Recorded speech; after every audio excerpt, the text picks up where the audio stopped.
পয়লা বৈশাখে আমি সকালে কী রান্না করলাম আপনাদের সাথে তা শেয়ার করব। অনেকে বলে পয়লা বৈশাখে পান্তা ভাত খেতে হবে না, আমি পান্তা ভাত আসলে পছন্দ করি না, যার কারণে পান্তা ভাতটা আমি রান্না করি না। আমি আমার সবচেয়ে মজার যেই রান্নাটা সেটাই রান্না করেছি আর আপনাদের সাথে শেয়ার করেছি। আসসালামু আলাইকুম, আশা করি পুরো ভিডিওটি দেখবেন। তো আমি আজকে এখানে রান্না করব খুদের ভাত, আর আমার লাইফে এটা আমি প্রথম রান্না করতেছি। জানি না কেমন হবে, যদি ভালো বা খারাপ হয়ে থাকে অবশ্যই আপনারা একটু কমেন্ট বক্সে কমেন্ট করে জানিয়ে দিবেন। যেহেতু জীবনের প্রথম রান্না করেছি, এইখানে আমি পেঁয়াজ দিয়েছি অল্প, যেহেতু তেল বেশি আমি খাই না। আপনারা আমার সব ভিডিওগুলোতে দেখেন তেল আমি খুব কম দিয়ে রান্না করে চেষ্টা করি খেতে। তো অল্প সরষের তেল দিয়েছি, যেহেতু একটু গ্রানটা আসবে, সরষের তেলের একটু ফ্লেভার আসবে, যার কারণে বেশি নাড়াচাড়া করি নাই। এখানে আমি একটু নাড়াচাড়া করে এখানে আমি চালটা দিয়ে দিয়েছি। যেহেতু খুদের ভাত রান্না করব, দিয়েছি শুধু তেলে পেঁয়াজ আর হলো কাঁচামরিচ। অনেকে আমার থেকে আরও বেশি ভালো রান্না করতে পারেন, আর আমি যেহেতু জীবনের প্রথম রান্না করলাম সেজন্য আপনাদের সাথে একটু শেয়ার করলাম।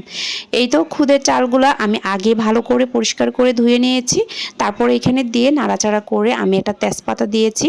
তারপর আমি এখানে চালটা ভালো করে নাড়াচাড়া করে এখানে পানি দিয়েছি, একটু পরিমাণ মতো পানি দিয়েছি। যাই হোক, এখানে দিয়ে দেখতে পাচ্ছেন অনেক সুন্দর হয়েছে, একদম ঝরঝরা হয়েছে।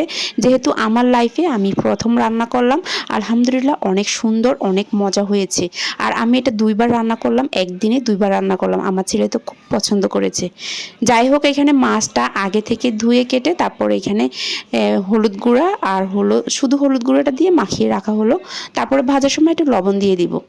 যাই হোক, এখানে ইলিশ মাছটা আমি যেহেতু ইলিশ মাছ বৈশাখে কিন্তু অনেক দাম থাকে, বৈশাখের আগেই ইলিশ মাছ কিনে রাখা হয়েছিল ফ্রিজে করে। তো যাই হোক, এখন নামিয়ে এই তো ভাজা হলো। আর যেহেতু গরম গরম খেতে অনেক মজা লাগে।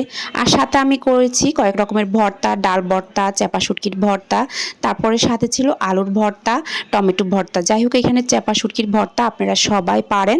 আমি এখানে চেপা শুটকির ভর্তা একটু টেলে নিয়েছি, তার সাথে বেশি করে রসুন দিয়েছি। এই তো, আর একটু বেশি করে ঝালের জন্য কাঁচামরিচ দিয়েছি। হয়ে গেছে আমার সব টমেটো ভর্তা, আলুর ভর্তা। এখানে ডাল ভর্তা ছিল, সকালে খাওয়া শেষ হয়ে গেছে। সাথে একটু ডিম ভাজি করে নিয়েছি, ডিম ভাজিটা একটু পোড়া পোড়া করে খেতে কিন্তু ভীষণ মজা লাগে। যাই হোক, এখানে খুদের ভাতের সাথে এত মজা হয়েছে, আলহামদুলিল্লাহ কি বলবো, দুইবার এই ভাতটা রান্না করা হলো। আর এখানে ছিল ইলিশ মাছ, এখানে ভর্তা, পেঁয়াজ আর কাঁচামরিচ।